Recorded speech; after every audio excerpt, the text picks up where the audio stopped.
Turner was a kid with ADD, low self-esteem, and he didn't have many friends. His parents often neglected him. They went out a lot because they felt having a child was stressful. On top of that, they had jobs that caused them to work late. He was often left alone with his teenage babysitter, Vicky, who would always abuse him. His parents were never aware of the abuse he dealt with because he was too terrified of Vicky to tell them. When Timmy was 9, his parents died in a crash and he was sent to live with Cosmo and Wanda, who are actually his grandparents. Timmy developed a strong bond with his grandparents, which also caused him to develop separation anxiety every time they would leave him alone. Because they were so old, he was afraid that they would die at any moment. Which is why in the show, Fairy Cosmo and Wanda follow him around everywhere. It gives him a sense of security. The scenes in the show where Vicky would come over to babysit Timmy are actually just flashbacks Timmy had in his dreams. The adventures he would go on with Cosmo and Wanda are just over-exaggerations of how his grandparents would comfort him after these nightmares. Jorgen von Strangle is actually Cosmo and Wanda's doctor. Every time in the show when Jorgen stops by to evaluate Cosmo and Wanda are just doctor's visits.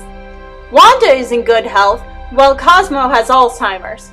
This is why Cosmo's fairy self forgets things and lacks common sense. The whole idea of Timmy not being able to tell anyone about his godparents, otherwise they would go away forever, is really him covering up the fact that they have health problems. Timmy is afraid that if people find out his grandparents have health problems, he would be taken away from them and placed in foster care, because he has no other relatives to go to. Now, explanations of some other characters in the series. The anti-fairies are actually his other grandparents that are dead, which is why humans cannot see them.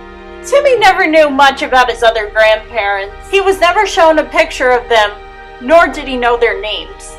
All he knew is that when they were alive, his parents would distance themselves from them, and every time Timmy would ask about them, his parents described them as the opposite of Cosmo and Wanda. So Timmy projected them as Cosmo and Wanda's evil counterparts, aka Anti-Cosmo and Anti-Wanda. Timmy Power Hour 2, When Nerds Collide. The moment when Jorgen ends up making the anti-fairies visible on Earth, it's a reference to a nightmare Timmy had one Friday the 13th night. In the nightmare, he saw two ghosts that resembled Cosmo and Wanda, and they were causing havoc everywhere. The ghosts never said their names, however, they knew Timmy's name. Due to the fact they resembled Cosmo and Wanda and they knew his name, he assumed that they were his other grandparents.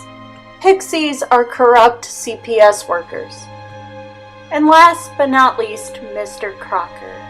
Not only was Mr. Crocker Timmy's teacher that hated him, he just so happened to be Timmy's next-door neighbor.